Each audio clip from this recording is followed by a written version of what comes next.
இருந்து சிறப்பிக்குமாறு உங்களை அன்போடு வேண்டி விரும்பி கேட்டுக்கொள்கிறோம். வைகை கரையில் தூக்கா மணிவிளக்கு ஓடோடி உழைப்பவர் ஊருக்கெல்லாம் கொடுப்பவர் கொரோனா காலத்திலே புயலாய் சூறாவளியாய் சுழன்று நம்மை காத்திட்ட பெருமகள் சிறப்பு வந்தவுடனே இந்த கூட்டம் ஆரம்பிக்க வைக்கின்றது. ஆகவே நம்முடைய கழக நிர்வாகிகள் அனைவரும் அதிலிருந்து சிறப்பிக்குமாறு உங்களை அன்போடு வேண்டி விரும்பி கேட்டுக்கொள்கின்றோம். புரட்சித் தலைவி அம்மாவுடைய திட்டங்கள் எதுவும் இன்றைக்கு செயல்பாட்டில் இல்லை, எந்த திட்டமும் இல்லை. அதே போல புரட்சித் தலைவி அம்மாவுடைய அந்த திட்டங்களை எல்லாம் மீண்டும் பெற்று இன்றைக்கு ஏழை எளிய மக்கள் பயணிக்கின்ற விதத்தில் மீண்டும் ஒரு பொற்கால ஆட்சியை உருவாக்கிட வேண்டும் என்றால் நம்முடைய எளிய தலைவராக பாட்டாளி மக்களினுடைய எளிய தோழனாக குடிமராமத்து நாயகன் நம்முடைய கழகத்தில் எளிய மக்களுக்காக கொண்டிருக்கிற ஒரு மாபெரும் இயக்கமாக திகழும் என்று சொல்லி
திருப்பா ரைட்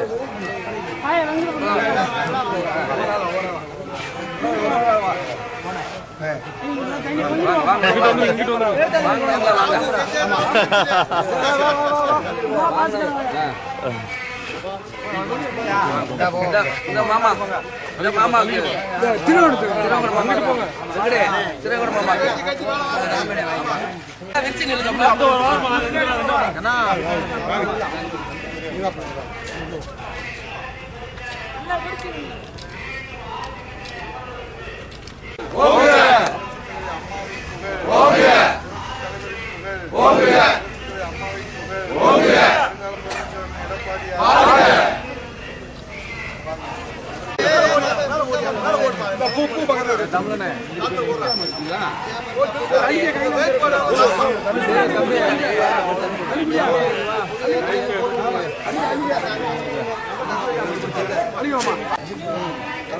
अरे वर्ष अरे वर्ष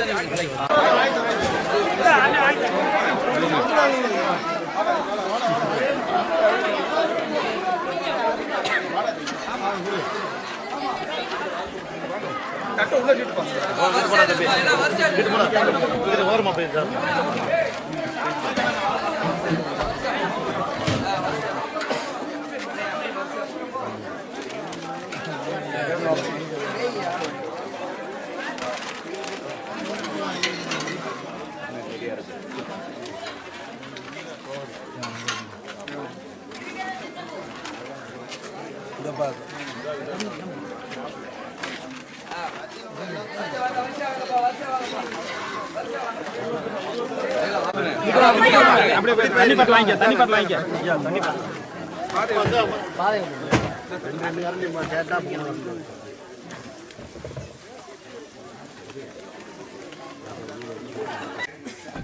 எண்ணற்ற நாட்டினை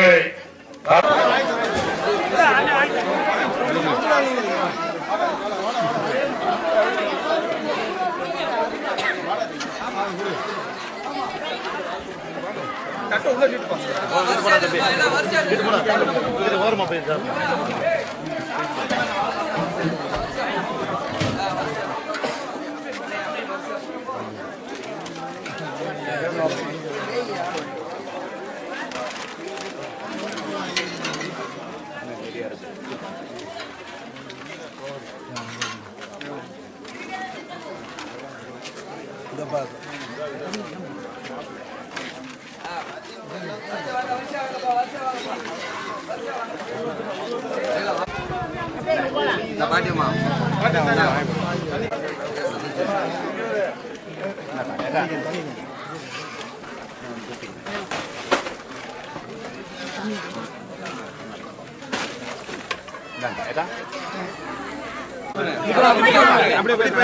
தண்ணி பாட்டு வாங்கிக்க கேட்டா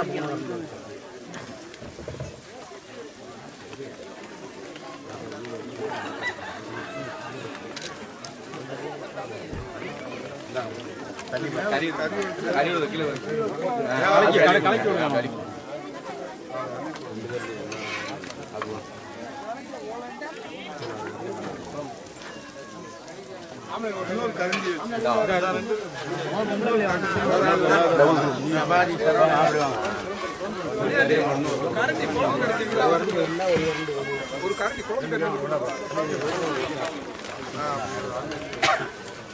வலி விடுங்க போறவங்களுக்கு கொஞ்சம் வலி விடுங்க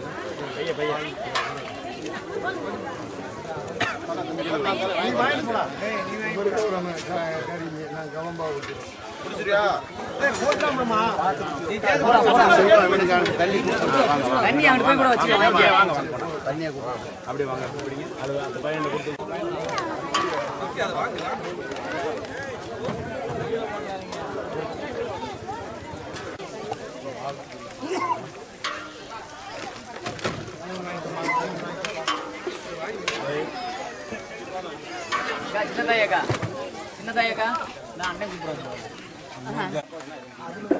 வருங்கால முதலமைச்சர் ஐயா எடப்பாடி மாநில அம்மா பேரவை செயலாளர் மதுரை புறநகர் மேற்கு மாவட்ட கழக செயலாளர் சட்டமன்ற எதிர்க்கட்சி துணைத் தலைவர் நல்லரசன் அவர்களே, அவைத் தலைவர் அண்ணன் மூசிசோ முருகன் அவர்களே மற்றும் சுகுமார் அவர்களே மற்றும் இங்கே கலந்து இந்த காலனி கிழக்கு செயலாளர்களே, சிறப்பு கொடிவேர் அவர்களே, சிவசக்தி அவர்களே, கவுன்சிலர் அவர்களே, ஊராட்சி மன்ற பாண்டியவர்களே, தலைவருடைய திருநாமத்திலே அம்மாவுடைய திருநாமத்திலே புரட்சி தலைவர் ஐயா எடப்பாடியுடைய ஆணைக்கிணங்க நாம் கிராமமாக சென்று அவருடைய பிறந்த நாள் விழாவினை அன்னதானம் வழங்குகிற விழாவை பேரவையின் சார்பிலே நடத்தி கொண்டிருக்கிறார்கள். மாவட்ட கழகம் ஒன்றிய கழகம் அதற்கு உறுதுணையாக இருக்கிறது. எனக்கு முன்னாலே தமிழ்ச்செல்வன் பேசுகிற போது ஒன்று சொன்னார். எல்லோரும் நம்முடைய விளிம்பு நிலை மக்களுக்கு, சாமானிய மக்களுக்கு, உங்களை போன்ற உழைக்கிற வர்க்கத்திற்கு நாங்கள் அதை செய்திருக்கிறோம், இதை செய்திருக்கிறோம், அப்படி செய்திருக்கிறோம், இப்படி செய்திருக்கிறோம் என்று சொல்லுகிறார். ஆனால் இன்னும் நாம் அந்த விளிம்பு நிலையிலிருந்து முன்னேறுவதற்கு பல்வேறு சவால்களோடு போராடி கொண்டிருக்கின்றோம். கல்வியிலும் சரி, வேலை வாய்ப்பிலும் சரி, எத்தனையோ இட ஒதுக்கீடுகள் போராட்டங்கள் வாயிலாக நாம் பெற்றிருந்தாலும் கூட இன்னும் நாம் வறுமை நிலையை தாண்டி பொருளாதார மேம்பாடு அடைவதற்கு நமக்கு இளைஞர்களுக்கு அவ்வளவு எளிதாக நாம் கடந்து செல்ல முடியவில்லை. நம்முடைய வாழ்க்கை பயணம் என்பது பிறப்பிலிருந்து இறப்பு வரை இந்த விளிம்பு நிலை மக்களுக்கு, பிற்படுத்தப்பட்ட மக்களுக்கு, ஒடுக்கப்பட்ட மக்களுக்கு இன்னைக்கு பல்வேறு சவால்கள் இருக்கிறது. தமிழ்ச்செல்வன் சொன்னார், சட்டப்பேரவையிலே முதலமைச்சர் வருகிற போது ஆளுகிற கட்சிகளுடைய சட்டமன்ற உறுப்பினர்கள் எழுந்திருப்பார். எதிர்கட்சி தலைவர் வருகிற போது அந்த கட்சியை சேர்ந்த உறுப்பினர்கள் எழுந்திருப்பார். ஆனால் ஒரே ஒருத்தர் வருகிற போதுதான் 234 சட்டமன்ற உறுப்பினர்களும் எழுந்து நின்று கையெடுத்து கும்பிடுவார்கள். அப்படி கும்பிடுகிற ஆசனம் தான் பேரவைத் தலைவர் ஆசனம். அந்த ஆசனத்தை முதலாக நம்முடைய ஐயா தனபால் அவர்களை அந்த ஆசனத்தை வந்தார்கள். முதலமைச்சரும் கும்பிட வேண்டும், எதிர்கட்சி தலைவரும் கும்பிட வேண்டும், 234 சட்டமன்ற உறுப்பினர்களும் கும்பிட வேண்டும். அப்படி எல்லோரும் கும்பிடுகிற ஒரு ஆசனத்திலே நம்முடைய மரியாதைக்குரிய ஐயா தனபால் அவர்களை உட்கார வைத்து அழகு பார்த்த தந்த பகுதி சமூக நீதி காக்க வீராணி அம்மா. இன்றைக்கு ஜனாதிபதி வரை நாம் பட்டியலினத்தை சேர்ந்தவர்களுக்கு இன்றைக்கு சமூக நீதி பற்றி பேசுகிறார்கள். ஆனால் அந்த பட்டியலினத்தை சேர்ந்தவர்கள் ஜனாதிபதி வேட்பாளராக களம் காண்கிற போது அவர்களுக்கு எதிர்த்து வாக்களிக்கிறார். ஆனால் இப்போது ஜனாதிபதியாக அவர்கள் அமர்ந்ததற்கு பிறகு அவர்களிடத்திலே போய் புகைப்படம் எடுத்துக் கொள்கிறார். இதுதான் அவருடைய இரட்டை வேடம், அவருடைய முரண்பாடு. ஆனால் இப்போது இருக்கிற முர்மு ஜனாதிபதி அவர்களை ஆதரித்து வாக்களித்த பெருமை அனைத்து இந்திய அண்ணா திராவிட முன்னேற்ற கழகத்திற்கு உண்டு என்பதை நீங்கள் மறந்துவிடக் கூடாது. எதிர்த்தவர்கள் இன்றைக்கு புகைப்படம் எடுத்துக் கொள்கிறார்கள். ஆதரித்தது நான். எதற்காக சொல்லுகிறேன் என்று சொன்னால், பேசுவது ஒன்று, செய்வது ஒன்று. வாக்குறுதிகளை அள்ளி வீசினார்கள். மாண்புமிகு எதிர்கட்சியுடைய தலைவர் அதைத்தான் கேட்கிறார். நீங்கள் கொடுத்த வாக்குறுதிகளை என்ன செய்திருக்கிறீர்கள்? உடனே முதலமைச்சர் சொல்லுகிறார், நாங்கள் 99% வாக்குறுதிகளை நிறைவேற்றி விட்டோம். உடனே புரட்சித் தலைவர் எடப்பாடியார் வருங்கால முதலமைச்சர் கேட்கிறார், நீங்கள் எந்தெந்த திட்டங்களை நிறைவேற்றிருக்கிறீர்கள்? இன்றைக்கு கல்வி கடனை ரத்து செய்யவில்லை, நீட் தேர்வை ரத்து செய்யவில்லை. இன்றைக்கு மக்களுக்கு கொடுத்திருக்கிற வாக்குறுதிகளிலே ஆண்டுக்கு 10 லட்சம் என் அன்பு சகோதரர்கள் படித்த இளைய சமுதாயத்தை சேர்ந்தவர்கள் இருக்கிறார்கள். ஆண்டுக்கு 10 லட்சம் வேலை வாய்ப்பு, 5 ஆண்டுகள் 50 லட்சம் வேலை வாய்ப்பு, அரசிலே 3 லட்சம் வேலை வாய்ப்பு. அது இதுவரை எந்த நிலைமையில் இருக்கிறது என்று யாருக்கும் தெரியவில்லை. ஆகவே அவர்கள் கொடுத்த வாக்குறுதி மாதந்தோறும் மின் கணக்கீட்டு பணியை நாங்கள் செய்கிறோம். அது இதுவரை அவர்கள் அது குறித்து எந்த பதிலும் இல்லை. மின்சார கட்டணம் புரட்சித் தலைவர் எடப்பாடி இருக்கிற போது உயர்த்தப்படவில்லை. இப்போது 3 முறை உயர்த்திருக்கிறார்கள். சொத்து வரி புரட்சித் தலைவர் எடப்பாடி முதலமைச்சராக இருக்கிற போது உயர்த்தப்படவில்லை. இப்போது 2 முறை உயர்த்தி 150% உயர்த்தி இருக்கிறார்கள். இன்னும் 6 மாதத்துக்கு ஒருவர் உயர்த்துவேன் என்று சொல்லுகிறார்கள். விலைவாசி கேட்கவே வேண்டாம். எப்படி உயர்ந்திருக்கிறது என்று நான் சொல்வதை விட நீங்கள் அனுபவிப்பவர்கள். சட்டம் ஒழுங்கு உங்களுக்கு சொல்லவே வேண்டாம். தினந்தோறும் பத்திரிகையிலே டிவியிலே பார்க்கிறீர்கள். பெண்களுக்கு பாதுகாப்பு இல்லாத ஒரு நாடாக இந்த நாடு இருக்கிறது.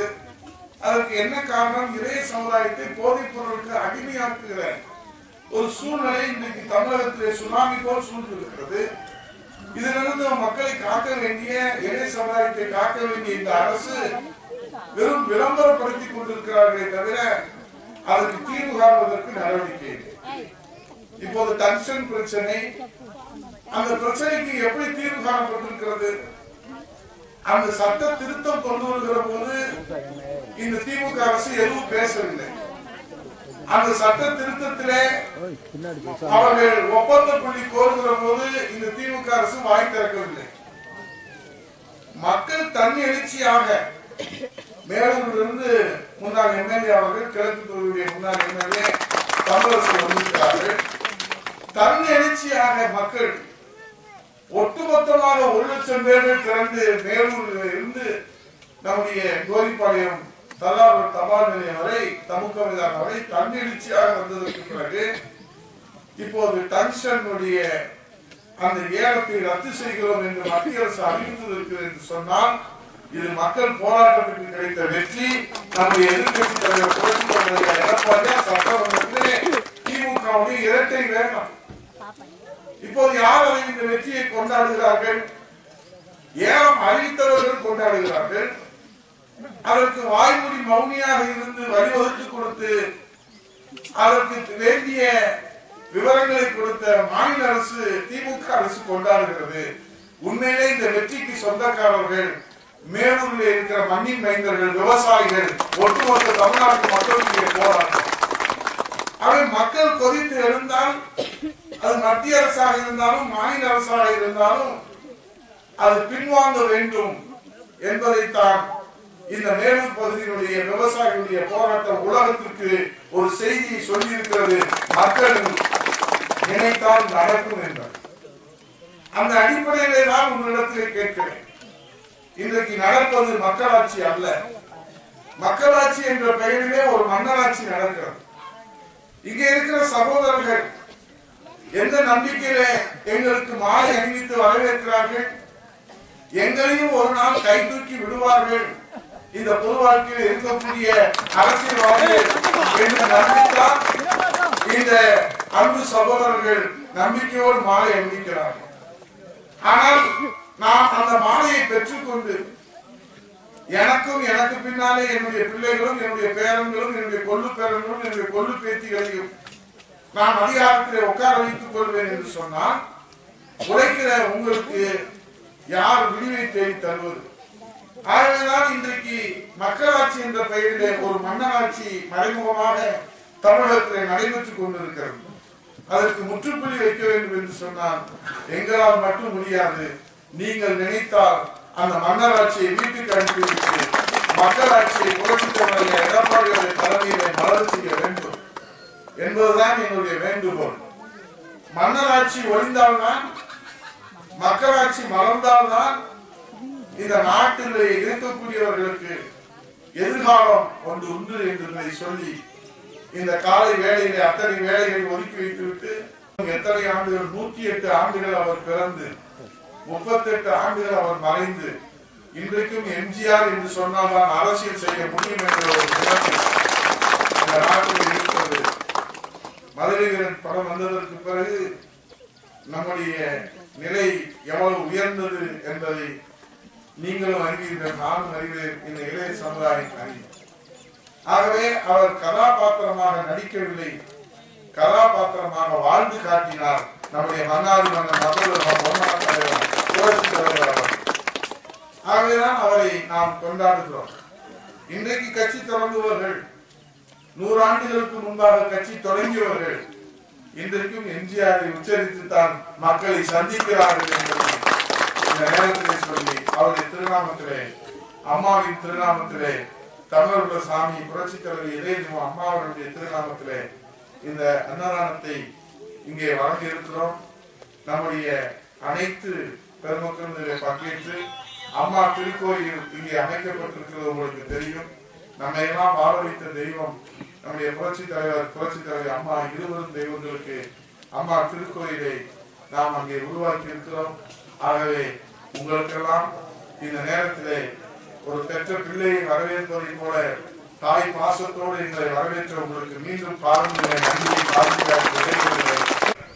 உங்களுக்கு நன்றாக தெரியும், ஆளுகிற கட்சியாக இருக்கிற போது பாரம் தவறாமல் நலத்திட்ட உதவிகளை கொடுத்த அரசு அனைத்து இந்திய அண்ணா திராவிட முன்னேற்ற கழகத்திலே புரட்சித் தலைவர் அம்மாவுடைய அரசு என்பதை நீங்கள் மறந்துவிடக் கூடாது.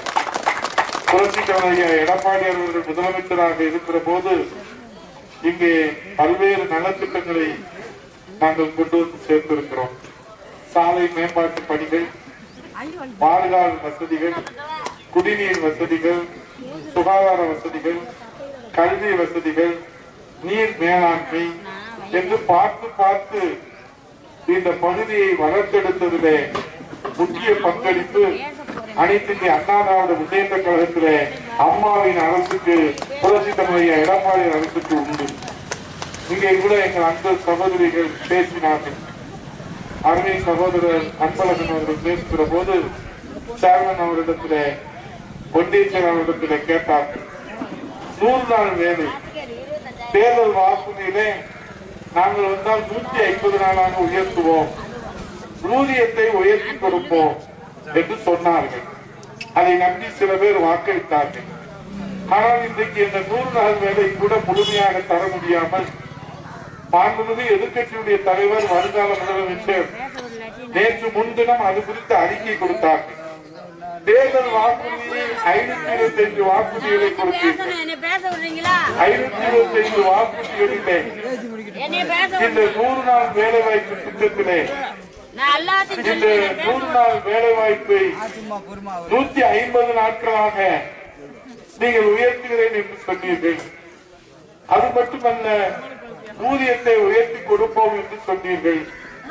ஆனால் இன்றைக்கு எங்கள் மக்களுக்கு இந்த டிசம்பர் மாதத்திலிருந்து 2 மாதமாக அடிப்படை ஆதாரமாக இருக்கிற சாமானிய மக்களுடைய வாழ்வாதாரமாக இருக்கிற அந்த 100 நாள் வேலைவாய்ப்பு திட்டத்தின் சம்பளத்தை கூட இந்த அரசு தர மறுப்பது இந்த தமிழ்நாட்டு மக்களை வஞ்சிப்பதாக இருக்கும் என்பதை கண்டித்து சொன்ன ஒரே தலைவர் நம்முடைய புரட்சி தமிழர் மாண்புமிகு எதிர்க்கட்சியுடைய தலைவர் எடப்பாடி அவர்கள்.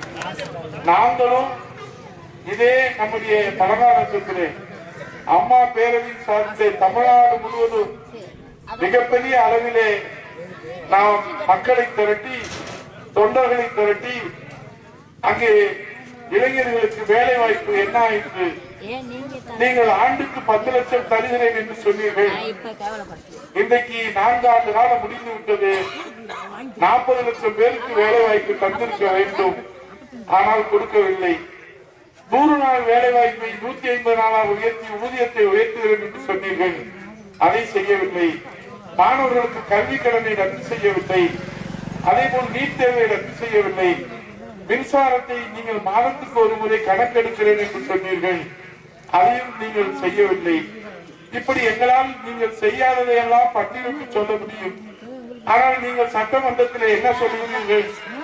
525 வாக்குறுதிகளிலே 99% நிறைவேற்றிவிட்டோம் என்று வாய் கூசாமல் பச்சை பொய்யை ஒரு முதலமைச்சர் பேசுவது இது தமிழ்நாட்டுடைய சாபக்கேடு.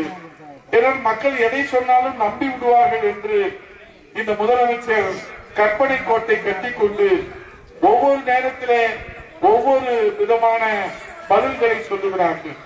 ஒரு நேரத்திலே 99% நாங்கள் நிறைவேற்றி விட்டோம் சொல்லுகிறார். இன்னொரு நேரத்திலே சட்டமன்றத்திலே கேட்டால் 80% நிறைவேற்றி விட்டோம் என்று சொல்லுகிறார். நேற்று முன்தினம் சிவகங்கையிலே பேசுகிற போது 383 நாங்கள் கோரிக்கைகளை நிறைவேற்றி இருக்கிறோம் 525 வாக்குறுதிகளிலே என்று 77% நிறைவேற்றி விட்டோம் என்று சொல்லுகிறார். அப்போ ஒரே முதலமைச்சர் 3 விதமான பதிலை 2022 அவர் சொல்லுகிற அந்த பதில் 99%, 23 சொல்வது 80%, இப்போது 2025 சொல்வது 77%. எப்படி கணக்கு வருகிறது என்று நமக்கு புரியவில்லை. ஒன்று படிப்படியாக உயர வேண்டும், இது படிப்படியாக குறைந்து கொண்டிருக்கிறது. 99 80, 80 77 என்று ஆண்டுக்கு ஆண்டு குறைந்து கொண்டே போகிறது. ஆண்டுக்கு ஆண்டு உயர்ந்து கொண்டே போனால் அந்த கணக்கு கூட்டி கழித்து பார்த்தால் சரியாக இருக்கும். ஆனா இதிலிருந்து என்ன தெரிகிறது?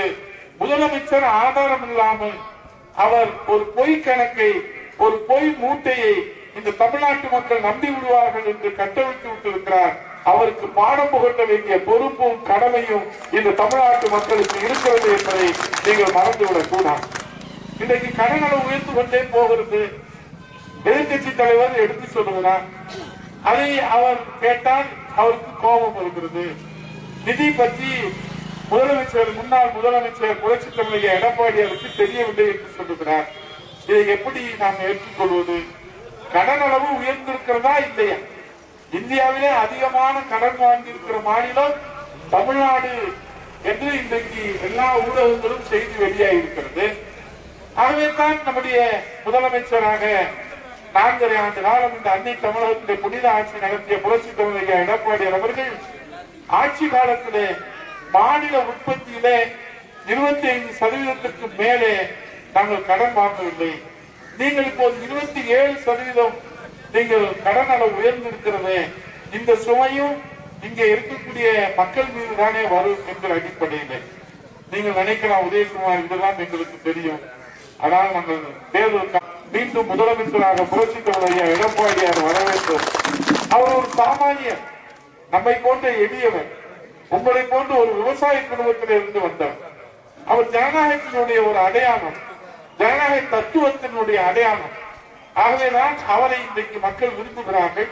அவரை முதலமைச்சராக வர வேண்டும் என்று வரவேற்கிறார்கள். ஏன் ஸ்டாலின் அவர்களை வேண்டாம் என்று சொல்லுகிறார்கள்? மக்களை ஏன் புறக்கணிக்கிறார்கள்? முத்துவேல் கருணாநிதி ஸ்டாலினை இன்றைக்கு ஆட்சி கட்டிலிருந்து இறக்க வேண்டும் என்று ஏன் மக்கள் விரும்புகிறார்கள் என்று சொன்னால், அவர் உழைப்பது நாட்டு மக்களுக்காக அல்ல. அவர் உழைக்கிறாரா உழைக்கவில்லையா என்பது வேறு விஷயம். ஆனால் அவர் ஆட்சி அதிகாரத்தை செல்வாக்கை தன்னுடைய பிள்ளைகளுக்கும் பேர பிள்ளைகளுக்கும், கருணாநிதி முதலமைச்சரானார், அதற்கு பிறகு ஸ்டாலின் முதலமைச்சரானார், இப்போது உதயநிதி ஸ்டாலின் துணை முதலமைச்சராக இருக்கிறார். அடுத்து இன்பநிதியை துணை முதலமைச்சராக ஆக்கினாலும் ஆச்சரியப்படுவதற்கில்லை. அப்படியானால் எதற்கு ஜனநாயகம், எதற்கு தேர்தல்? உங்களுடைய வாக்கு எதற்காக? ஒரு குடும்பத்தை வாழ வைப்பதற்காகவா? தமிழ்நாட்டிலே இனிமேல் கருணாநிதி குடும்பம் தான் ஆள முடியும் என்று சொன்னால் தமிழ்நாட்டிலே தேர்தல் எதற்கு? இன்றைக்கு நம்மகிட்ட இருக்கிற அந்த வாக்குரிமை எதற்கு? ஜனநாயகம் எதற்கு? இதைத்தான் இன்றைக்கு தமிழ்நாட்டிலே நம்முடைய புரட்சித் தலைவர் ஐயா எடப்பாடியார் கேட்கிறார். ஒரு குடும்பம் தான் தமிழ்நாட்டை ஆள வேண்டும் என்று சொன்னால், அவருடைய பேர பிள்ளைகள் கொள்ளு பேரர்கள் ஆள வேண்டும் என்று சொன்னால், இந்த சாமானிய மக்கள், எளிய மக்கள், இந்த உழைக்கிற மக்களுடைய எதிர்காலம் என்னாவது என்ற அடிப்படையிலே தான் இன்றைக்கு புரட்சித் தலைவர் ஐயா எடப்பாடியார் அவர்கள் ஒரு தியாக வேள்வியை நடத்தி கொண்டிருக்கின்றார்கள். அவர்கள் தமிழகம் முழுவதும் ஒரு சூறாவளி சுற்றுப்பயணத்தை மேற்கொள்ள இருக்கின்றார்கள். நீதி கேட்டு ஒரு நெடும் பயணத்தை தொடர்ந்து இருக்கின்றார்கள். நடைபெற்றுக் கொண்டிருக்கின்ற ஜனநாயகத்தின் போர்வையிலே மறைமுகமான அந்த மன்னர் ஆட்சிக்கு முடிவு கட்டுகின்ற வகையிலே மீண்டும் புரட்சித் தலைவி அம்மா, புரட்சித் தலைவருடைய புனித அரசு, புரட்சித் தலைவர் ஐயா எடப்பாடியாருடைய தலைமையிலே மலர வேண்டும். அதற்கு நீங்கள் எல்லாம் ஆதரவு நல்க வேண்டும் என்று கேட்டு இங்கே நான் மின்சார கட்டணம் உயர்ந்திருக்கிறது. இன்றைக்கு சொத்து வரி 2 முறை 150% உயர்ந்திருக்கிறது. இனி 6 மாதத்துக்கு ஒரு முறை சொத்து வரியை உயர்த்த போகிறார்கள். இனி நம்ம சுவாசிக்கிற காற்றுக்கு கூட வரி போட்டாலும் ஆச்சரியப்படுவதற்கு இல்லை. ஏனால் குடிநீருக்கு வரி, குப்பைக்கு வரி, சாக்கடைக்கு வரி, இன்று வரிக்கு மேல் வரியை சுமத்துகிறார்கள். ஆகவேதான் போதைப் பொருள் நடமாட்டம் ஒரு புறத்திலே நடமாடி கொண்டிருக்கிறது. இன்னொரு புறத்திலே இன்றைக்கு பெண்களுக்கு பாதுகாப்பு எங்கேயாவது இருக்கிறதா? தமிழ்நாட்டிலே இருக்கக்கூடிய 38 மாவட்டங்களிலும் இன்றைக்கு எல்லா இடங்களிலும் நாம் பார்க்கிறோம். ஒரு இடத்திலே இன்றைக்கு சுதந்திரமாக பாதுகாப்பாக நம்முடைய உடன்பிறந்த சகோதரிகள், உங்களிடத்திலே ஒரே ஒன்றை மட்டும் சொல்லி நான் நிறைவு செய்கிறேன். இந்த உலகத்திலே இன்றைக்கு இருக்கக்கூடிய மனிதர்களிலே பெண்களை தெய்வமாக மதிக்கிற, பெண்களை தெய்வமாக வணங்குகிற இந்த உலகத்திலே ஒரே இனம் நம்முடைய தமிழ் இனம் தான். குழந்தை முதல் பெரியவர் வரை பெண்களை தெய்வமாக வணங்குகிற இனம். ஆனால் இன்றைக்கு நம்முடைய தமிழ் இனம் தரணியிலே தலைகுனிந்து நிற்கின்ற வகையிலே இன்றைக்கு பாலியல் வன்கொடுமை நம் நெஞ்சை உழுக்குகிறது, இதயத்தை சுக்குநூறாக இன்றைக்கு தகர்த்து இடுகிற வகையிலே சட்டமன்றத்திலே கேள்வி கேட்டோம். இதற்கு நீங்கள் இரும்பு கரம் கொண்டு நடவடிக்கை எடுக்க வேண்டும். ஒரு கொடிய குற்றவாளி அண்ணா பல்கலைக்கழகத்துக்குள்ளே குண்டர் சட்டத்திலே அடைக்கப்பட்டவர். இன்றைக்கு காவல்துறை மீது அவர்களுக்கு பயமில்லாமல் போனதா? நம்முடைய தமிழ்நாட்டினுடைய காவல்துறை இங்கிலாந்து, ஸ்காட்லாந்துக்கு நிகரான காவல்துறை, கம்பீரமான காவல்துறை. அவர்களை சுதந்திரமாக செயல்பட விடுங்கள். குற்றவாளிகளை ஒரு நிமிடத்திலே மக்கள் மன்றத்திலே, நீதிமன்றத்திலே நிறுத்தக்கூடிய ஆற்றலும் வல்லமை கொண்ட காவல்துறை நம்முடைய தமிழ்நாடு காவல்துறை என்பதை நிரூபித்து காட்டியிருக்கிறார். ஆனால் அவர்களை இன்றைக்கு தட்டு தடுமாறி கொண்டிருக்கிறார்கள். தினந்தோறும் சிறுமி முதல் பாட்டி வரை பாலியல் வன்கொடுமைகள். இதற்கு முடிவு கட்டுங்கள் என்று சட்டமன்றத்திலே கவலை ஈர்ப்பு தீர்மானத்திலே பேசுகிறோம். முதலமைச்சரிடத்திலே பதில் இல்லை. இன்றைக்கு டங்ஸ்டன் பிரச்சனையிலே ஏன் இந்த இரட்டை வேடம்? இன்றைக்கு டங்ஸ்டன் ஏலத்தை ரத்து செய்திருக்கிறார்கள் என்று சொன்னால் அதை இவர்கள் வெற்றியாக கொண்டாட முடியாது. ஏனென்று சொன்னால் இந்த டங்ஸ்டன் ஏல ரத்து என்கிற அந்த அறிவிப்பு தன்னெழுச்சியாக நம்முடைய மேலூர் மண்ணின் மைந்தர்கள், விவசாயிகள், மக்கள் போராட்டத்திற்கு கிடைத்த வெற்றிதான் இந்த டக்சன் 7 அறிவிப்பு. இந்த ரத்து என்கிற அறிவிப்பு வந்திருக்கிறது என்று சொன்னால் கையாளாத அரசாக இருக்கிறது. ஆகவேதான் இன்றைக்கு மக்கள் போராட்டத்திற்கு இருக்கிற வலிமையை இந்த தமிழ்நாட்டுக்கு மட்டுமல்ல இந்தியாவுக்கு நம்முடைய மேலூர் மண்ணின் மைந்தர்கள், நம்முடைய விவசாயிகள், அந்த பொதுமக்கள் இன்றைக்கு உலகத்திற்கு மக்களுடைய அந்த ஒற்றுமையின் வலிமையை, போராட்டத்தின் வலிமையை எடுத்து வைத்திருக்கிறார்.